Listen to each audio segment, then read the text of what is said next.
Au Danemark, on vote sur la levée de l'opt-out. En résumé, mettre fin ou pas à cette exception qui permettait au pays de ne pas participer à la défense européenne.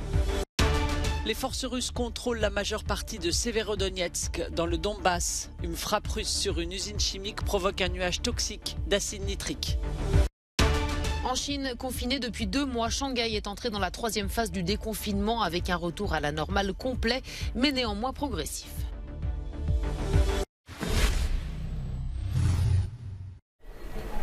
Au Danemark, les électeurs sont appelés à se prononcer aujourd'hui par référendum sur la levée de l'opt-out. En résumé, mettre fin ou pas à cette exception qui permettait au Danemark de ne pas participer à la défense européenne. C'était une condition pour permettre la mise en œuvre du traité de Maastricht en 1992. L'opt-out ou option de retrait a permis au Danemark de ne jamais participer à aucune mission militaire de l'UE. Mais en pleine guerre Ukraine-Russie, les pays européens cherchent à resserrer leurs liens de défense. Ce vote intervient au lendemain des demandes historiques d'adhésion à l'OTAN de la Finlande et de la Suède voisine. Selon un dernier sondage, le oui l'emportera à 65%, mais la prudence reste de mise du fait de la forte abstention attendue dans un pays habitué à dire nei, c'est-à-dire non au référendum sur l'Europe. Les forces russes ont pris le contrôle de la majeure partie de la ville orientale de Severodonetsk. Selon le gouverneur de la province ukrainienne de Lougansk, de violents combats se poursuivent dans et autour de cette ville clé.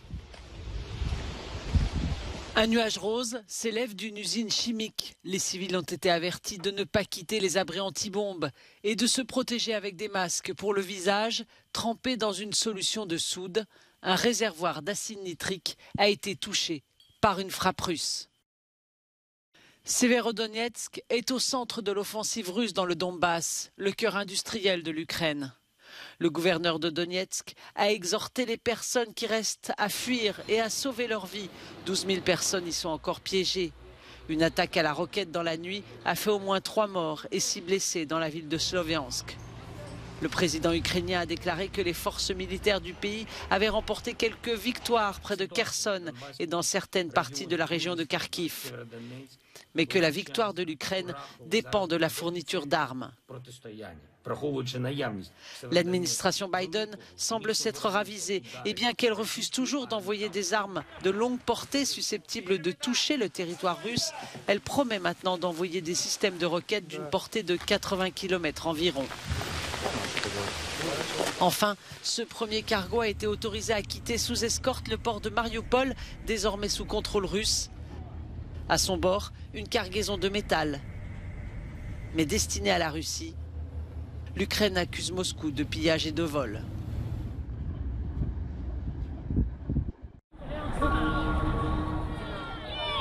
Minuit à Shanghai, la nuit dernière, ambiance de réveillon au mois de juin pour célébrer non pas la nouvelle année mais la levée du confinement qui dure depuis 2 mois.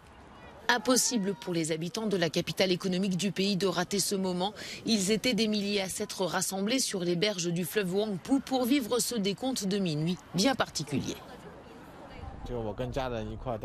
Je suis venu ici avec ma famille pour garder un souvenir de cette fin de confinement, en espérant que ce genre de situation ne se reproduise plus. J'espère qu'à l'avenir, nous chérirons la vie, que nous ne laisserons pas la pandémie l'affecter à nouveau. Shanghai a été confiné par étapes à partir de fin mars en réponse à une flambée épidémique à l'échelle nationale, la pire depuis le début de la pandémie fin 2019. Contrairement à nombre de pays, la Chine continue d'appliquer une stratégie zéro Covid. Les 25 millions d'habitants que compte Shanghai accueillent avec soulagement ce retour à la normale, même si les personnes habitant dans des zones considérées à haut risque feront-elles toujours l'objet de restrictions au déplacement. Le protocole sanitaire s'assouplit également en Europe, notamment en Grèce. Ce mercredi marque la fin du port obligatoire du masque en intérieur. La mesure reste cependant en vigueur dans les hôpitaux et les établissements de soins pour personnes âgées, ainsi que les transports publics. Fin de l'obligation du port du masque aussi dans les aéroports et à bord des avions. Le gouvernement grec suit ainsi la ligne empruntée par l'Agence européenne de la sécurité aérienne la semaine dernière. Elle annonçait la levée du port du masque dans les avions et aéroports de l'Union européenne, laissant le caractère obligatoire ou pas de ce dernier à l'appréciation des compagnies aériennes.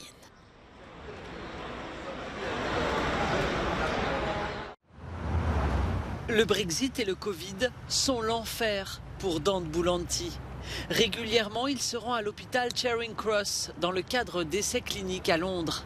Cet Italien va pourtant un peu mieux depuis que le Covid l'a terrassé l'été dernier. Il était cloué au lit, incapable de bouger ses mains. Dante n'est toujours pas en mesure de travailler. Chaque matin, je me réveille, je ne peux pas fermer mes mains à cause de la douleur. Après cela, je prends le traitement. Après 3 ou 4 heures, je peux fermer mes mains. Grâce aux médicaments, Dante est de nouveau sur pied, mais son traitement est loin d'être terminé. Malgré cela, le ministère de l'Intérieur britannique prévoit d'expulser le 14 juin Dante, qui vivait avant la maladie entre l'Italie et le Royaume-Uni. Les autorités ont rejeté sa demande pour le statut de résident. Elle a été faite trop tard. Sa compagne Nicoletta, qui vit à Londres, est inquiète et désespérée. Moralement, il est très bas. Je suis partie une semaine avec mes filles et je l'ai retrouvé dans un état terrible. Parce qu'il est vraiment pessimiste et il ne peut pas s'en sortir. Si je retourne en Italie, je ne ferai pas face. Donc je suis vraiment très inquiet. Malgré le Brexit, on estime qu'il y a eu plus de gens qui sont venus s'installer que de gens qui sont partis du pays lors du premier semestre 2021. Une différence de 239 000 personnes en plus, des ressortissants venus de l'extérieur de l'Union européenne. Nicoletta, qui travaille dans l'éducation nationale britannique depuis 20 ans, connaît d'autres Européens qui, à cause du Brexit, ont maintenant un avenir incertain. Je me sens vraiment trahie. Je suis à Londres depuis que je suis toute petite. Et j'avais l'impression d'en faire partie. Et là, j'ai l'impression que nous ne sommes pas du tout les bienvenus. Le ministère de l'Intérieur britannique déclare pourtant soutenir la petite proportion de personnes éligibles qui, pour des raisons valables, n'ont pas fait de demande avant la date limite. Après que cela soit arrivé à Dante, vous commencez soudainement à rencontrer plein de gens qui vous racontent leur histoire.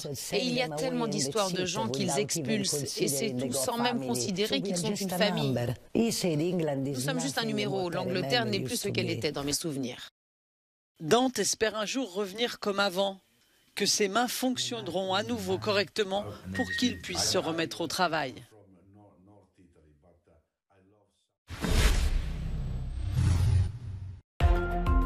Les pluies torrentielles qui ont provoqué ce week-end des glissements de terrain et des torrents de boue près de la ville de Recife, dans le nord du Brésil, ont fait plus de 100 victimes, selon un dernier bilan.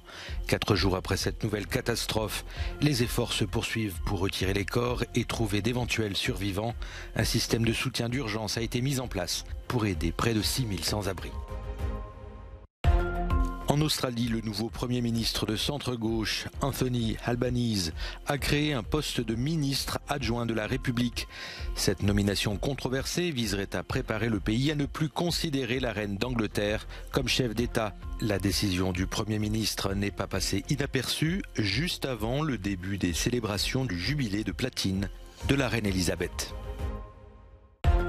Un boys band sud-coréen à la tribune de la Maison-Blanche. À l'invitation de Joe Biden, le groupe star BTS a dénoncé le racisme envers les personnes d'origine asiatique aux États-Unis face à la hausse des crimes contre cette communauté.